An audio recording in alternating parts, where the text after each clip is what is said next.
Ahora, en la radio, ponemos la lupa sobre todo lo que nos pasa todos los días.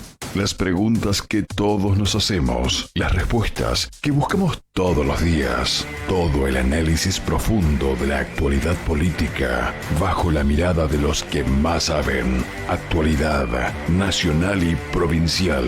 El análisis de la política de Hugo Shira en El Quinto Poder, con Mónica Leiva. Muy bien, 10 de la mañana, 44 minutos, en el día de la radio, lo tenemos aquí a Hugo, también como parte integrante, ¿no? de este mundo que, del que formamos parte, y el camino que estamos transitando de aquel 1920, ¿no? Del 27 de agosto de 1920 hasta hoy. Bueno, cuánta transformación que ha tenido, ¿no? la radio. Bueno, Hugo, en principio, hoy el tema que vamos a estar contándole a la gente o compartiendo con la gente, bueno, analizar un poco la crisis de la dirigencia política. ¿En qué instancia estamos, según vos? ¿Cómo te va? Buen día. ¿Qué tal? Buenos días. Mirá, estaba leyendo hace unos minutos, preparando un poco las cosas que iba a decir para esta jornada, un muy buen análisis escrito por Ignacio Fidanza en La Política Online, una página web sobre obviamente los temas políticos de la Argentina en particular, que publicó este 25 de agosto. Y voy a tomar algunas expresiones porque él, en una apretada síntesis, muestra las contradicciones que tienen todos los dirigentes políticos, de todas las agrupaciones, del oficialismo, que se le nota más porque tiene que gobernar, del PRO, que se le nota mucho porque tiene que cogobernar, y del peronismo, que se le nota también bastante porque todavía no ha hecho su autocrítica para poder empezar a ser razonablemente competitivo hacia el 2025 y el 2027. Sí. Fíjate vos algunos detalles. El expresidente, habla de Macri, manda a sus senadores a votar un aumento de las jubilaciones que días antes sus diputados rechazaron. Luego celebra cuando el actual presidente dice que lo va a vetar. No está claro si es una presión o hace cualquier cosa, hablando de Macri. Los trolls del asesor del presidente, el asesor es Santiago Caputo, tratan al expresidente de corrupto y después, cuando el hombre habla en favor del veto presidencial, no saben si tienen que seguir pegándole, si tienen que felicitarlo o hacerse los boludos, que les sale bien a los trolls. La diputada oficialista, estamos hablando de Lourdes Arrieta, la que se sacó con los patitos en la cabeza. Sí. Bueno, parece que fue una selfie premonitoria. Visita en la cárcel a Astiz y a todos los que tienen prontuario genocida. Posa en el medio de los genocidas como si fueran campeones de la Champions League, dice Fidanza.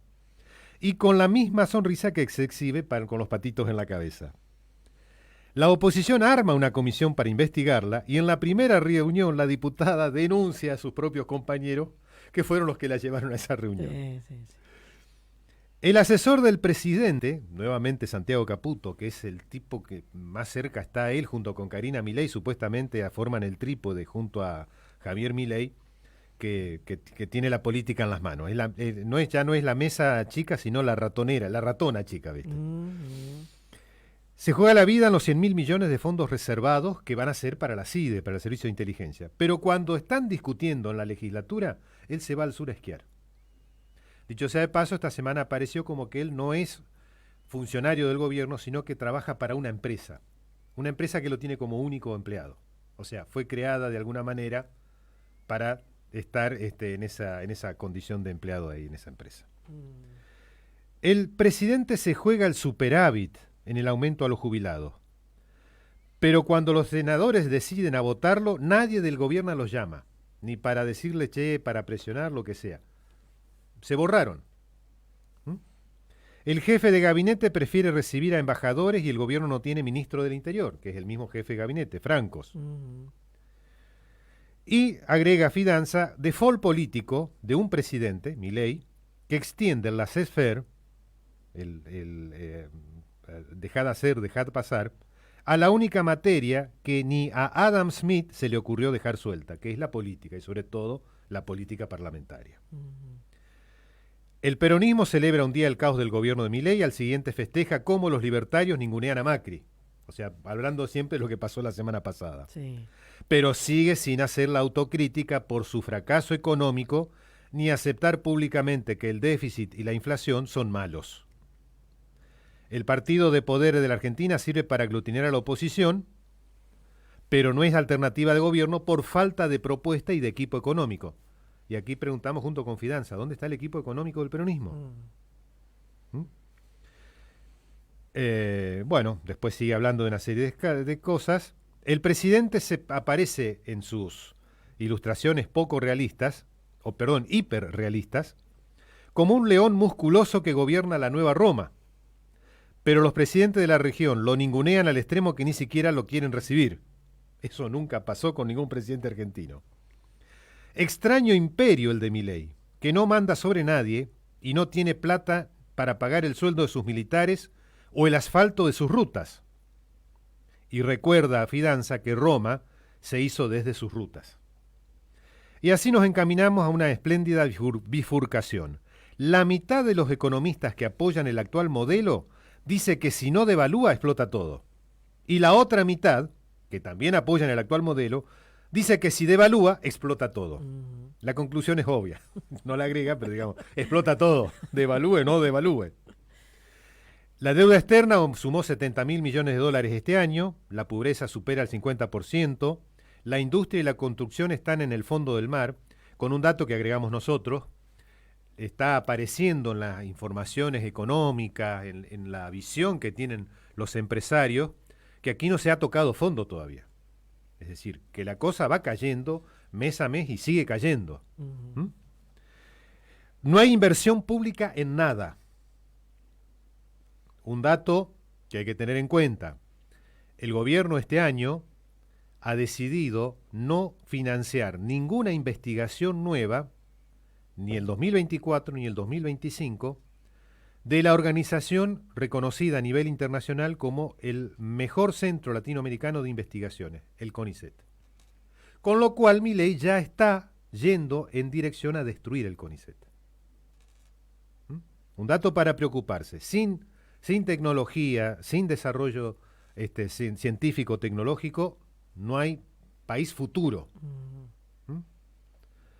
El superávit es en realidad, y aquí recuerda Fidanza que es el superávit que hoy hablan tanto los libertarios, en realidad es de una deuda que no se le pagó ni a las eléctricas, ni a las gasíferas, ni a las cajas de jubilaciones provinciales, o la coparticipación, y dice, Milei dice que el Toto Caputo, el ministro de Economía, está para el premio Nobel, con todos estos datos. Bueno, y así va marchando Fidanza en torno a esta cuestión.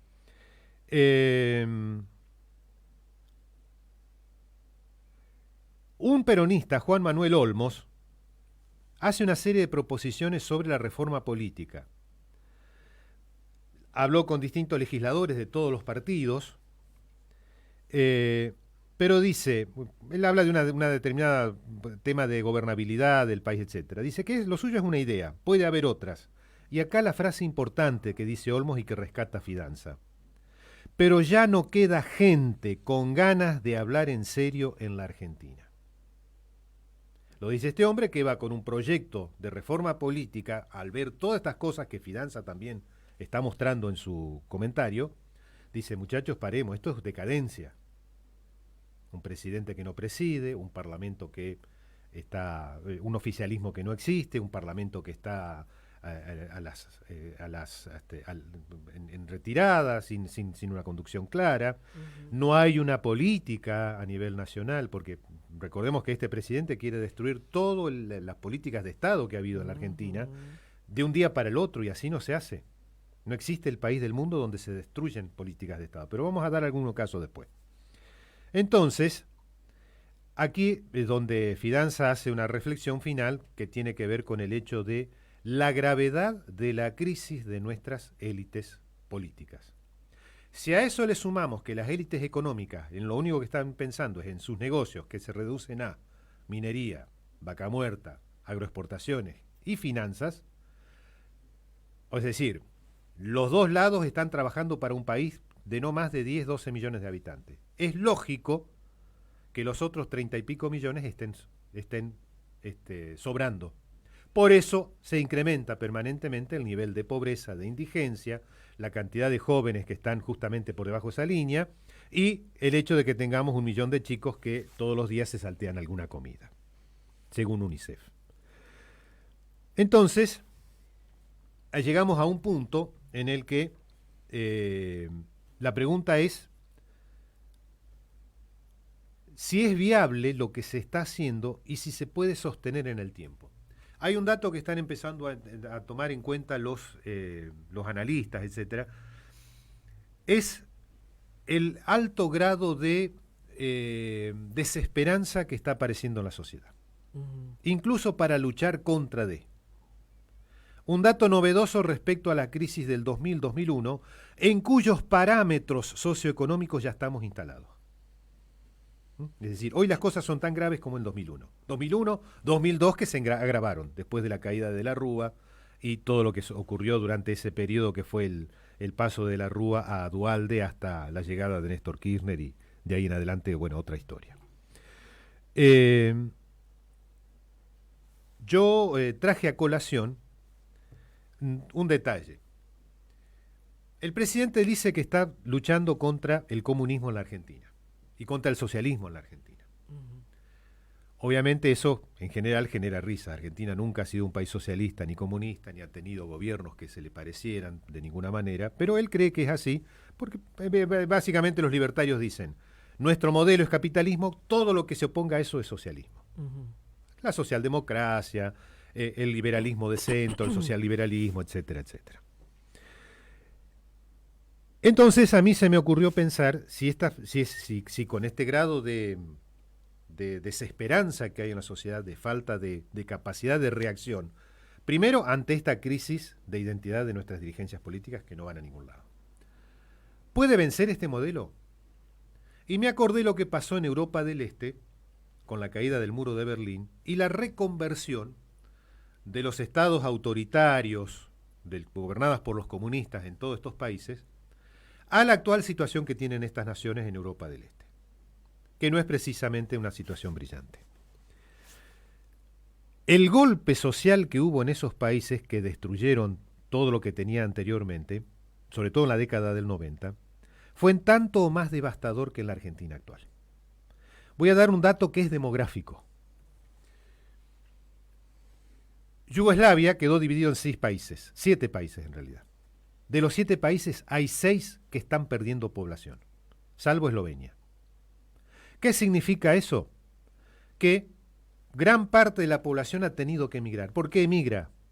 Porque va a tomar vacaciones en el sur de Italia o en las costas del Mediterráneo. No, emigra porque no hay trabajo. Bulgaria, un país que está al lado de la ex Yugoslavia, bajó también a casi un 30% su población. Rumania pasó de 25 millones a 16 millones en 3 décadas. Es decir, países donde se destruyó su base económica eran naciones que durante el socialismo autoritario que tuvieron, hubo una acumulación primitiva que los llevó de sociedades preindustriales y agrícolas al final de la Segunda Guerra Mundial a sociedades industrializadas a comienzos de la década del 80.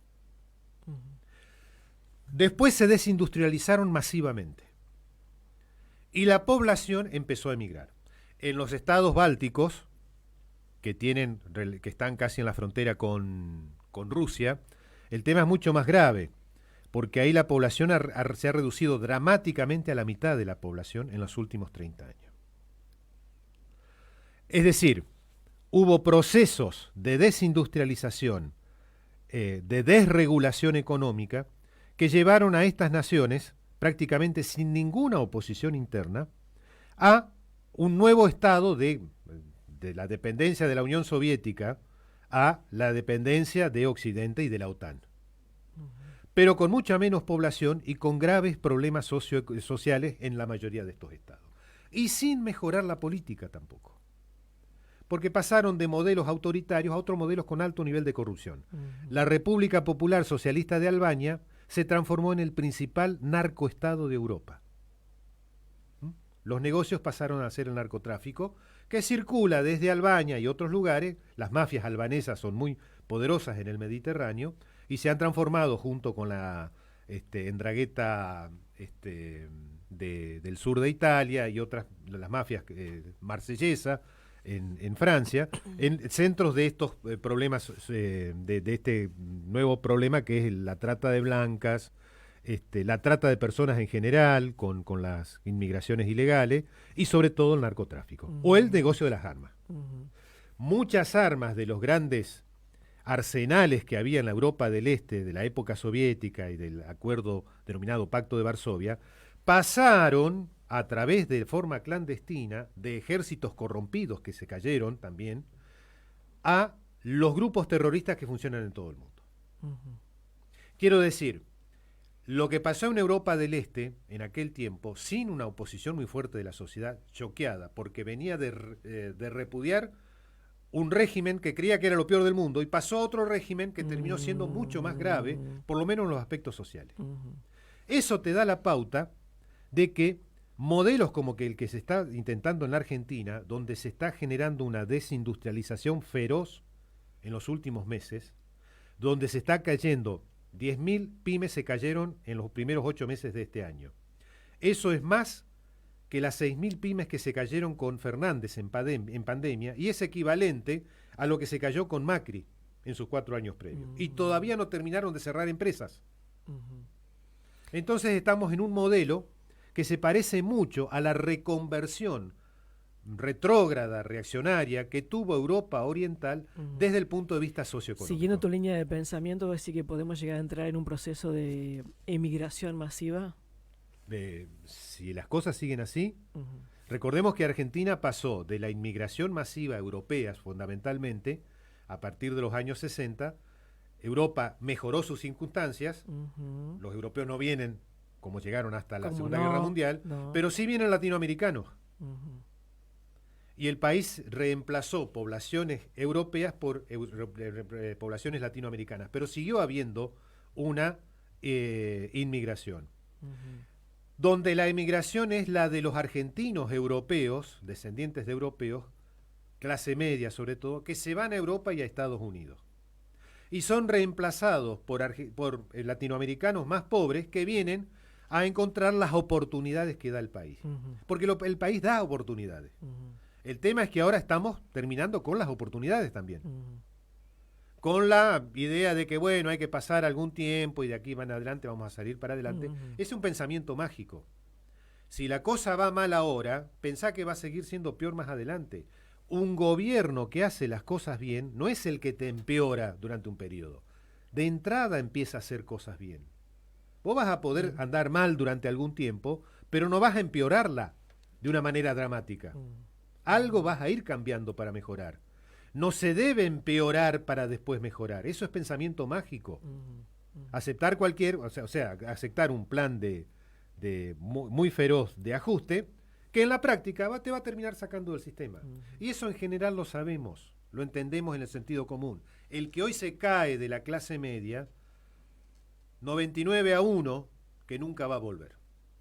Entonces, esa es un poco una de las preocupaciones. Y el modelo de la reconversión retrógrada a nivel social de Europa Oriental nos muestra que este tipo de planteos pueden ser exitosos en la medida que se apliquen. Aquello fue lo más feroz que se aplicó, junto con las reformas de Pinochet en Chile en los años 70, y que están todas indicadas en un libro muy conocido y que invito a leer o a releer, de Naomi Klein, una periodista investigadora canadiense, que se llama La doctrina del shock. Cómo, pegándole fuerte a una sociedad, choqueándola, se puede después hacer cualquier tipo de reformas sociales y económicas en contra de esa sociedad. O sea, te noquean, ¡pum! Vino el golpe, te noqueó, no sabes cómo levantarte, después que te contaron hasta ahí, y cuando volvés, estás en otro ring. Claro. Y perdiste la pelea. Bueno.